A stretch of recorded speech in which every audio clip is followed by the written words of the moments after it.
Assalamualaikum warahmatullahi wabarakatuh. Perkenalkan, nama saya Muhammad Alan Asrarul Nufus. Pada kesempatan kali ini saya akan mempresentasikan salah satu jurnal dengan tema karbohidrat yang berjudul The Impact of Processing and Cooking on Prebiotic Carbohydrates in Lentil. Berikut merupakan table of content. Yang pertama yaitu pendahuluan, yang kedua bahan dan metode, yang ketiga hasil, yang keempat diskusi, dan yang terakhir kesimpulan. Baik, yang pertama kita akan masuk ke dalam pendahuluan. Apa itu karbohidrat prebiotik? Karbohidrat prebiotik adalah senyawa karbohidrat kompleks yang tidak dapat dicerna oleh usus halus dan terfermentasi dalam usus besar. Karbohidrat prebiotik nantinya akan difermentasi oleh mikrobiota usus menjadi senyawa-senyawa yang bermanfaat bagi tubuh manusia. Karbohidrat yang sulit dicerna terbagi menjadi 3. Yang pertama gula alkohol, contohnya sorbitol dan manitol. Yang kedua oligosakarida yang sulit dicerna, contohnya RFO. Ada raffinose, stachys, dan verbascose, dan FOS yaitu kestosa dan histosa. Yang terakhir yaitu pati resisten, yang terdapat 4 jenis tipe dari pati resisten. Lentil atau nama ilmiahnya Lens culinaris medicus memiliki kandungan lemak yang rendah, yaitu kurang dari 1%, memiliki kandungan karbohidrat 40-50%, memiliki kandungan protein 20-30%, mineral esensial Fe, zinc, dan selenium, karotenoid, dan asam folat. Lentil banyak mengandung karbohidrat prebiotik seperti gula alkohol, oligosakarida dari kelompok raffinosa, fruktosa oligosakarida, dan pati resisten. Teknik pengolahan lentil yaitu dehulling atau pengupasan kulit biji dan splitting atau pembelahan biji, serta pemasakan dapat mempengaruhi konsentrasi karbohidrat prebiotik dalam lentil. Konsentrasi karbohidrat sulit dicerna dalam lentil dapat meningkat atau menurun akibat proses pemasakan, pendinginan, dan pemanasan ulang. Pemahaman terkait perubahan konsentrasi karbohidrat prebiotik dalam lentil selama pemrosesan dan pemanasan sangat penting untuk diketahui. Tujuan dari penelitian ini adalah untuk mengetahui konsentrasi dari SA, RFO, FOS, dan RS dari ketiga jenis lentil yaitu merah, hijau, dan pardina atau Spanish brown dengan bentuk yang berbeda, utuh, dikupas, dan dibelah dengan perlakuan pemasakan, pendinginan, dan pemanasan ulang.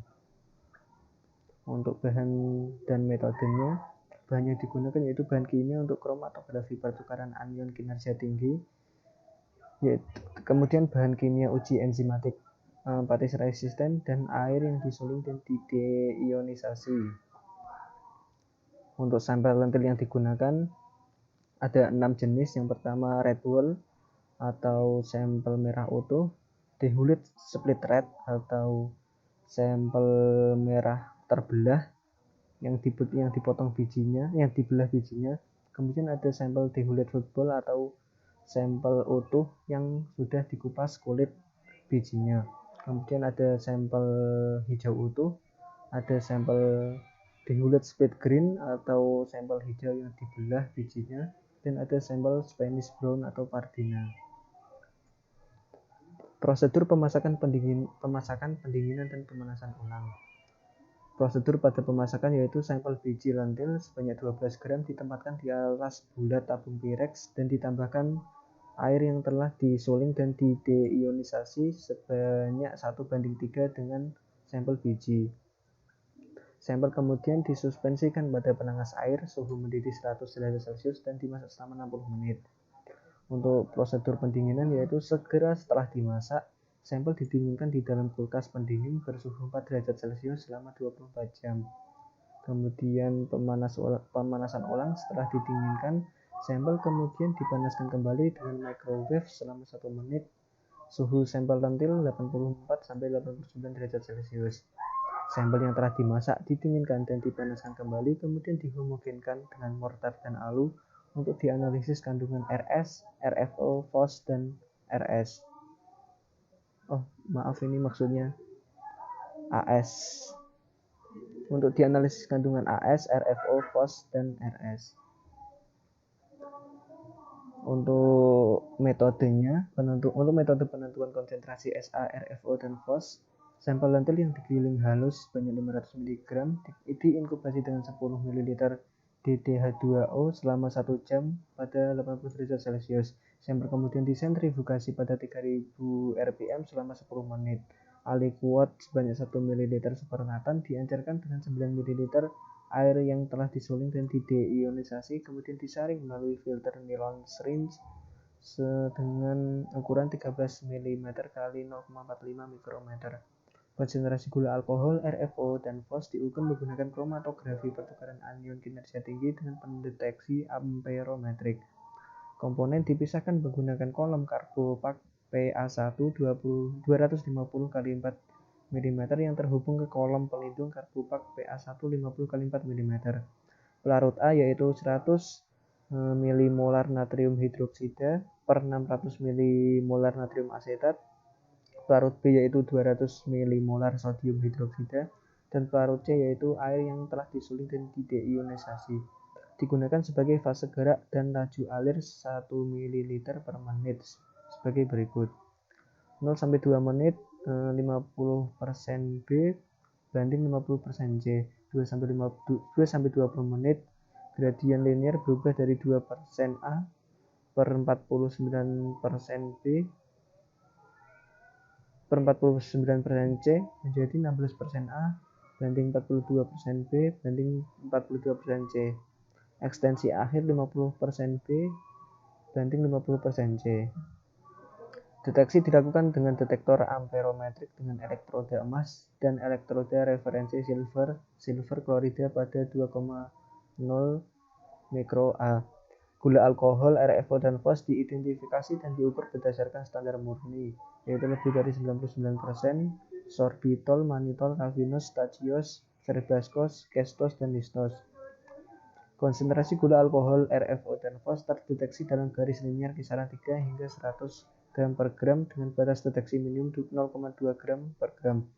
Lentil CDC Redberry digunakan sebagai referensi eksternal untuk memastikan akurasi dan reproduktivitas deteksi. Area puncak sampel referensi: glukosa 100 ppm, gula alkohol 3-100 ppm, RFO 3-100 ppm, dan FOS 3-100 ppm. Secara rutin dianalisis untuk konsistensi metode dan sensitivitas detektor dengan error kurang dari 5%. Kurva kalibrasi linear untuk standar karbohidrat prebiotik memiliki kesalahan kurang dari 2%. Konsentrasi filtrat SA, RFO, dan FOS digunakan untuk menentukan oligosakarida dalam sampel sesuai dengan persamaan X C kali V per M, di mana X adalah konsentrasi oligosakarida dalam sampel, V adalah volume akhir yang dianjurkan, dan M adalah massa kering sampel aliquot. Untuk metode penentuan konsentrasi pati resisten, sampel lentil homogen yang dimasak didinginkan dan dipanaskan kembali sebanyak 500 mg diinkubasi dengan 4 ml campuran enzim 3U per ml aminoglukosidase dan 10 mg per ml alfa amilase dalam 100 milimolar natrium malat pH-nya 6 pada 37 derajat Celcius selama 16 jam dalam penanas air dengan pengocokan vertikal. Setelah diinkubasi, sampel diajarkan dengan 4 ml etanol 95%, diikuti sentrifugasi pada 1500 selama 10 menit pada suhu kamar. Sampel disuspensikan kembali dengan 6 ml etanol 50%, volume banding volume, disentrifugasi dan dituang. Sampel yang tersisa dilarutkan dalam 2 ml 2 molar kalium hidroksida pada 0 derajat Celcius sambil diaduk dengan pengaduk magnet selama 20 menit. Suspensi kemudian diinkubasi dengan 8 ml buffer sodium asetat 1,2 molar dengan pH 3,8 dan 0,1 ml 3300 U per ml aminoglukosidase pada 50 derajat Celcius selama 30 menit. Suspensi disentrifugasi pada 1500 selama 10 menit pada suhu kamar. Aliquot supernatant sebanyak 1 ml yang mengandung fraksi pati resisten dianjurkan dengan 19 ml air yang telah disuling dan dideionisasi dan disaring menggunakan filter nilon syringe dengan ukuran 13 mm kali 0,45 mikrometer.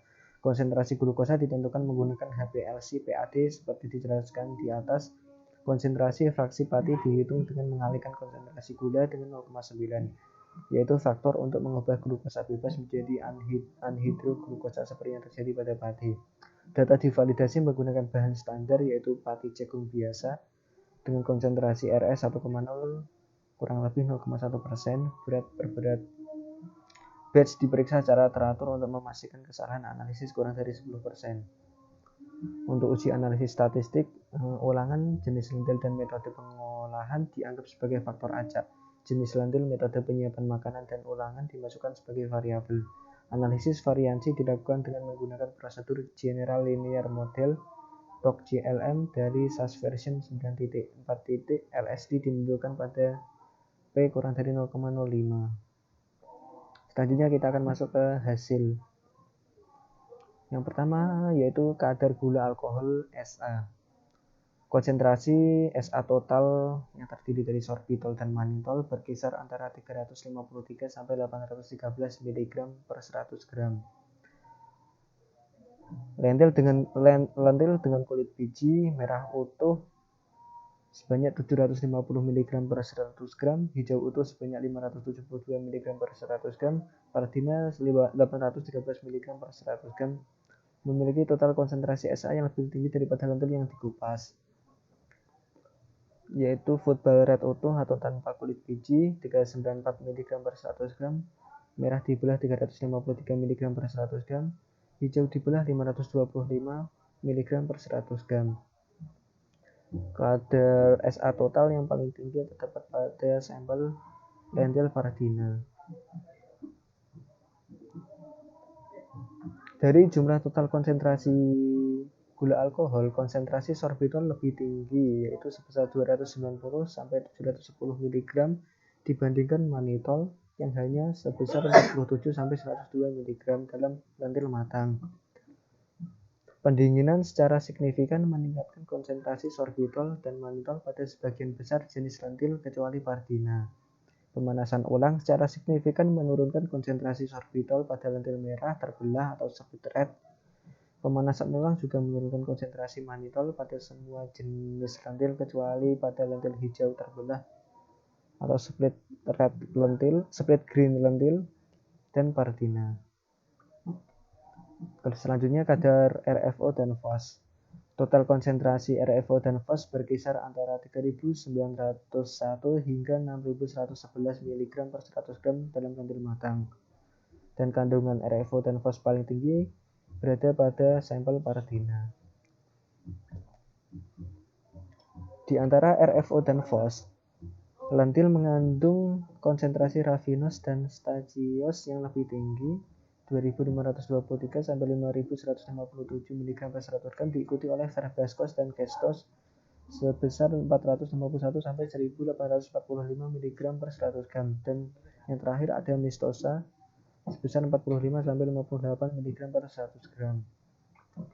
Pendinginan dapat meningkatkan secara signifikan konsentrasi raffinose dan stagiosa dalam lentil merah football dan merah terbelah atau split, dan konsentrasi keduanya menurun pada pardina. Tidak ada perubahan dari pengaruh pendinginan terhadap konsentrasi raffinose dan stagiosa pada jenis lentil yang lain. Pemanasan ulang menurunkan secara signifikan konsentrasi raffinose dan stagiosa pada sampel lentil merah terbelah atau split red. Lentil hijau utuh mengandung konsentrasi verbascose dan kestos tertinggi setelah dimasak, sedangkan lentil merah utuh memiliki kandungan yang paling rendah. Setelah pendinginan, konsentrasi verbascose dan kestosa meningkat signifikan pada jenis lentil merah utuh tanpa kulit atau football red, merah terbelah atau split red, dan hijau utuh. Menurun pada pardina dan tidak berubah pada hijau terbelah atau split green dan merah utuh.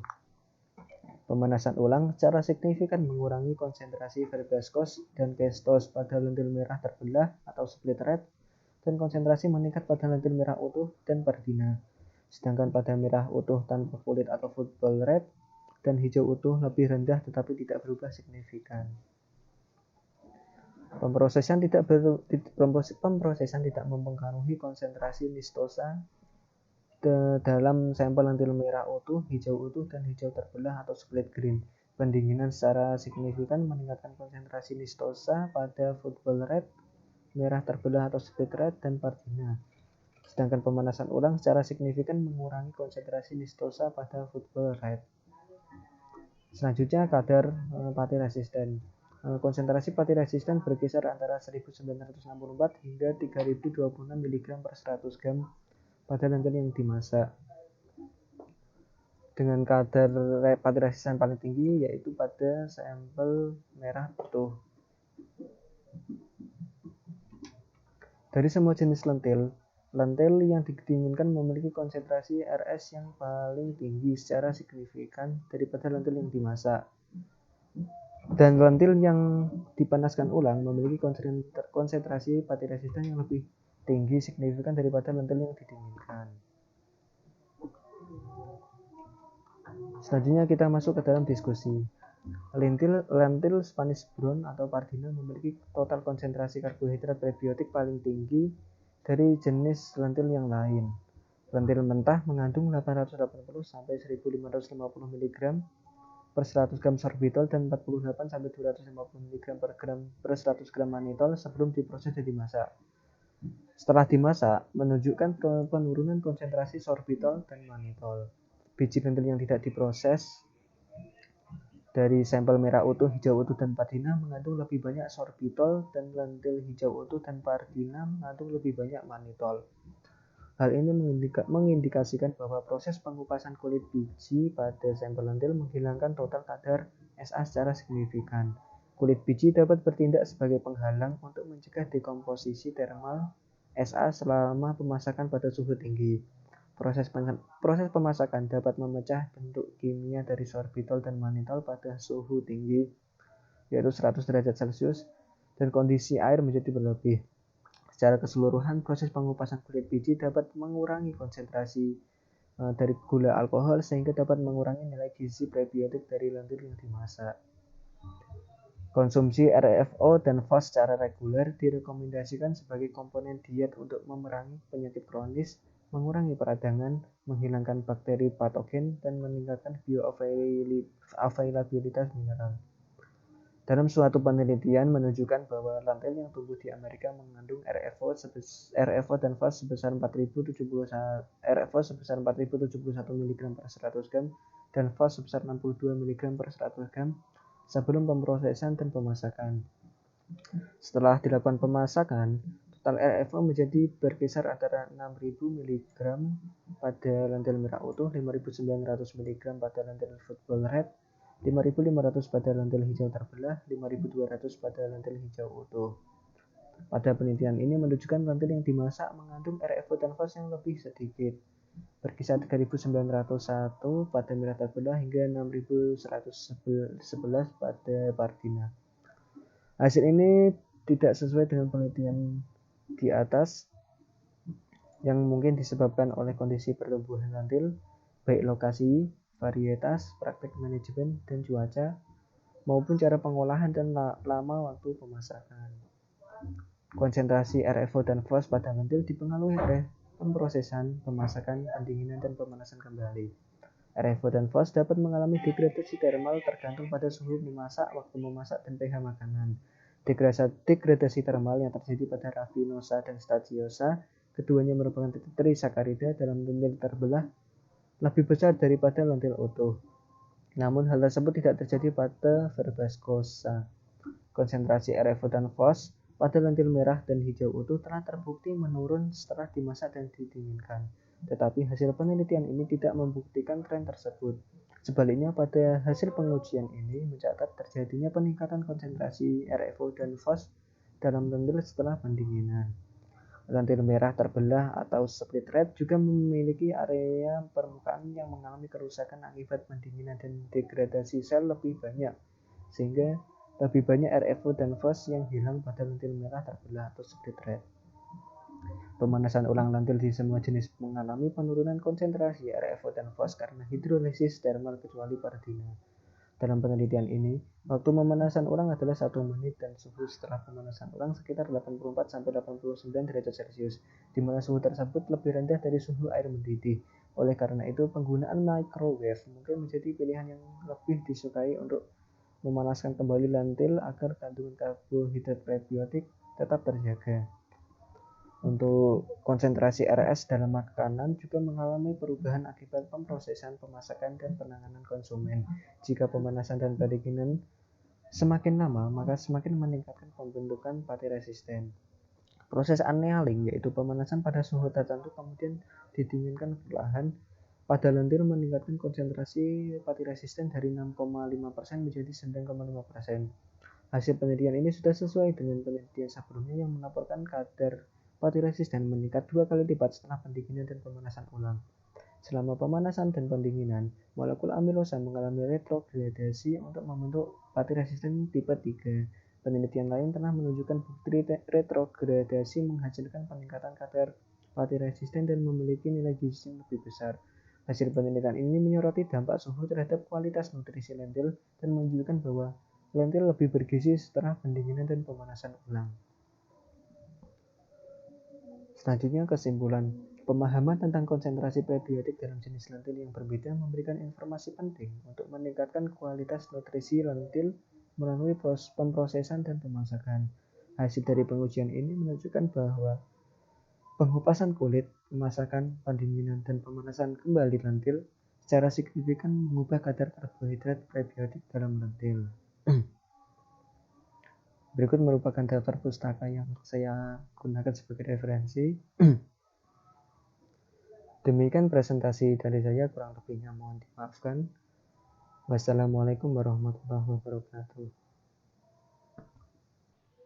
Pada kesempatan kali ini saya akan menjawab beberapa pertanyaan yang telah diberikan oleh teman-teman. Pertanyaan pertama, mengapa pemanasan ulang lentil harus mencapai suhu 84 derajat Celcius sampai 89 derajat Celcius? Apa yang terjadi bila tidak mencapai suhu tersebut? Suhu yang digunakan untuk pemanasan ulang lentil berkisar antara 84 sampai 89 derajat Celcius karena pada rentang suhu tersebut merupakan suhu yang optimum untuk memanaskan bahan pangan dingin dari kulkas. Jika suhu pemanasan tidak mencapai suhu 84 sampai 89 derajat Celcius, maka pemanasan ulang menjadi kurang optimal. Kemudian jika suhu pemanasan melebihi suhu yang sudah ditetapkan, maka dapat merusak kandungan senyawa gizi yang lain seperti protein, lemak, vitamin, dan lain-lain. Untuk pertanyaan yang kedua, pada metode penentuan konsentrasi, sampel diinkubasi dengan 4 ml campuran enzim pada suhu 37 derajat Celcius selama 16 jam di penangas air. Apa itu penangas air dan bagaimana prinsip kerjanya? Jadi penangas air atau disebut juga dengan water bath merupakan alat yang digunakan untuk memanaskan sampel dan mempertahankan suhunya secara konstan. Prinsip kerja dari alat ini yaitu listrik yang dialirkan ke heater sesaat setelah tombol on dihidupkan akan menghasilkan energi panas. Suhu pemanasan diatur menggunakan alat pengatur suhu hingga diperoleh suhu konstan. Kemudian pertanyaan yang ketiga, faktor apa yang berpengaruh terhadap kadar gula alkohol sehingga lentil dengan kulit biji merah lebih tinggi dibandingkan lentil dengan kulit biji hijau, sedangkan pada merah yang dibelah lebih rendah dari hijau yang dibelah? Apakah teknik pembelahan bisa menyebabkan perubahan kadar SA atau pigmen warna juga berpengaruh? Jadi perbedaan kadar gula alkohol setiap sampel lentil dipengaruhi oleh jenis kultivar atau jenis tanaman lentil, lokasi penanaman, serta pengupasan kulit. Jenis tanaman lentil Spanish Brown atau Pardina memiliki kandungan gula alkohol yang paling tinggi, dilanjut dengan lentil merah dan hijau. Lokasi penanaman lentil juga berpengaruh terhadap kadar gula alkohol pada lentil. Lentil tumbuh subur pada cuaca sejuk dan mencapai kematangan ketika cuaca dalam keadaan panas. Suhu tanah tidak boleh di bawah 4 derajat Celcius dan pH tanah 6-6,5. Tanaman lentil harus terkena sinar matahari penuh dan dipastikan tanahnya tetap lembab. Pigmen warna tidak berpengaruh terhadap kandungan gula alkohol dalam lentil. Selain itu, pengupasan kulit biji dan pembelahan dapat menurunkan kandungan lentil karena kulit biji dapat menjaga gula alkohol agar terhindar dari degradasi selama proses pelakuan pemanasan, pendinginan, dan pemasakan. Selanjutnya, apa kelebihan dari microwave sehingga menjadi pilihan yang lebih disukai untuk memanaskan kembali lentil agar kandungan karbohidrat prebiotik tetap terjaga? Mengapa tidak menggunakan alat pemanas ulang lainnya seperti oven? Microwave digunakan karena proses pemanasan ulang dengan microwave lebih cepat daripada menggunakan oven. Waktu pemanasannya cepat juga dapat menghindarkan kandungan gizi lainnya menjadi rusak. Selain itu, microwave hanya digunakan untuk memanaskan kembali suatu bahan pangan, sedangkan oven digunakan untuk memanggang atau mematangkan suatu bahan pangan. Karena penelitian ini hanya ingin mengetahui efek pemanasan kembali pada lentil dingin, maka digunakanlah microwave. Sekian dari saya. Jika terdapat kesalahan, mohon dimaafkan. Wassalamualaikum warahmatullahi wabarakatuh.